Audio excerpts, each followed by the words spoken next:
देखिए, मुकेश बाकर जी ने केवल हमारे नेता प्रतिपक्ष को जब विपक्ष पक्ष के लोगों ने बोलने से रोका तो उनसे सवाल पूछा कि आप हमारे नेता प्रतिपक्ष को कैसे रोक सकते हैं। इसी बात के ऊपर बतंगड़ उठा के, क्योंकि उनकी किरकिरी राजस्थान के लोगों के सामने आ रही थी, एक कानून मंत्री अपने ही बेटे को डबल एजी बना दे और अपने ही घर में जो आम भारतीय जनता पार्टी के कार्यकर्ता को या किसी अच्छे वकील को जो सरकार का अच्छा पक्ष रख सके उसके अधिकार को अपने घर में देने की कोशिश करे, ये मुद्दा नेता प्रतिपक्ष उठा रहे थे। और सरकार की जब किरकिरी होने लगी और वो किरकिरी दिखने लगी, जनता के सामने आने वाली थी, तो ये बौखला गए और बौखलाहट में दिल्ली से लेकर यहाँ तक जिस तरह के कर्म ये करते हैं, लोकतंत्र की हत्या करने की कोशिश करते हैं, संविधान की हत्या करने की कोशिश करते हैं, वही काम इन्होंने कल किया और जनता के सामने इनके चाल चलन और चेहरा आया।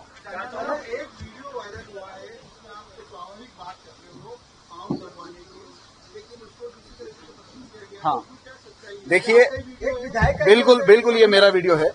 देखिए क्या होता है। वैसे तो मैं इस प्रकार की ओछी मानसिकता और सोच रखने वाले लोगों को जवाब कभी नहीं देता, लेकिन ये माताओं और बहनों की अस्मिता से उन्होंने जोड़ दिया, उसलिए एक जिम्मेदार नागरिक और जिम्मेदार जननेता होने के नाते मुझे वो बात आपको बतानी चाहिए। कल हुआ ऐसे कि सब लोग बिस्तर आ गए थे, सब बिस्तरों पे आराम से रिलैक्स हो गए थे। सुशीला डूडी जी बेंच पर बैठी हुई थी, पूरे दिन के हंगामे से बहुत थकी हुई थी। एक विधायक ने उनसे आग्रह किया, सीनियर विधायक ने, कि बहन जी आप घर चले जाओ, हम हैं यहाँ पर रात को, आप चिंता मत करो, आप थके हुए लग रहे। तब उन्होंने जवाब में ये कहा कि आप चिंता मत करो, अगर आप लोग यहाँ हो तो हम भी यहीं रुकेंगे। तब दूसरे विधायक ने ये कहा कि कोई बात नहीं, अगर बहन जी थक गई हैं तो इनसे छोटी विधायक बहुत है, वो इनके पैर दबा देंगी, इसमें क्या हो गया। उसके साथ में मैंने कहा तो यार दबाना ही चाहिए, इसमें तो अच्छी बात है, अपने से बड़े विधायक के पैर दबाने तो अच्छी बात। मैंने तो संस्कारों वाली बात करी। और ये मुद्दा जो चर्चा चल रहा था, ये सुशीला डूडी जी थकी हुई बेंच के ऊपर बैठी थी, तो उनको सबको लग रहा था कि वो अनकंफर्टेबल हैं, शायद नीचे जो गदेले लगे हैं उन पर नहीं आकर वो बेंच पर बैठना, इसलिए आप घर चले जाइए, वो बात हुई थी। लेकिन देखिए, राजनीति के अंदर इस प्रकार के प्रहार होते रहते हैं।